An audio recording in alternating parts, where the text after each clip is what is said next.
And just like the internet took literally decades for every business that would benefit from the internet to get a website and have an online business model, right? It's going to take years for companies and individuals to adopt this technology en masse, which means that if you use it at all, you could gain an immediate advantage. And especially if you start thinking in these ways of how can I create these kinds of configurations, you can also get an immediate advantage.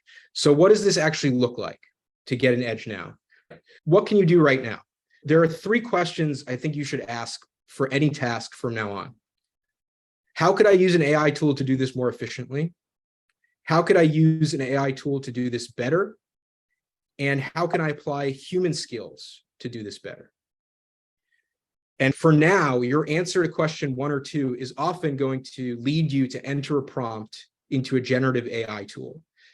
So we're in the age of prompt engineering, which is currently the best way to get started augmenting your capabilities using AI. So a really good resource for that is located here. This website, your URL is just prompts.chat.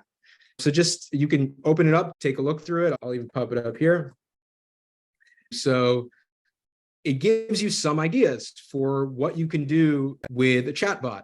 You can act as this, as a debater, debate coach, AI writing tutor, UX developer. It literally has hundreds, maybe thousands of these ideas. Python interpreter, something's going to be relevant to your role. And if you want, you can maybe Apple F for things that are related to learning. Maybe you can find something that way. This is a good, prompts.chat is a good resource, but I like to think it's a good kind of scaffold to kind of get things started for you. But I think it's important to graduate from that to just really getting clear about what you need and what will help you do the best work and how you want to collaborate. For example, being really clear when you enter into a chatbot, what is it that you want right now? And you can ask for lots of things. You can ask for an idea or feedback or a rough draft or information or a summary. You can even upload a PDF and say, summarize this PDF or extract information or analyze it, right?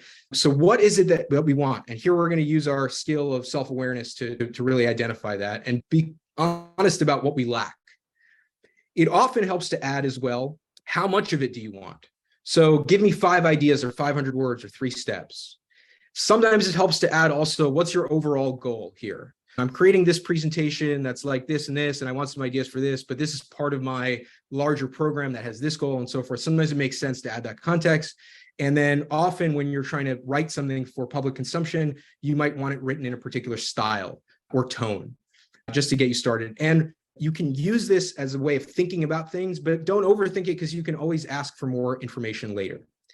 Something really cool came out or is coming out for ChatGPT. It's available now for pro users, but it's coming out in the next few weeks.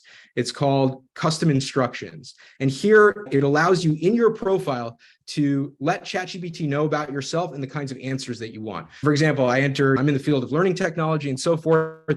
And from now on, anytime I put in a prompt, this information is added automatically as context to that prompt. So ChatGPT knows that I'm in the field of learning technology. So often I'll get a response that's, oh, and by the way, this is applicable to learning technology in these ways, even though I didn't ask for it. I also like to say, explain your reasoning as you go. That's just something that I like. So there are things that you can do with these custom instructions where you can even put in directions for steps that you want ChatGPT to take. So it might give you like code, and then you can ask it to save that code to a particular type of file and so forth. So you can do a lot of different stuff. And this is just the tip of the iceberg of what's coming in terms of personalization and contextualization.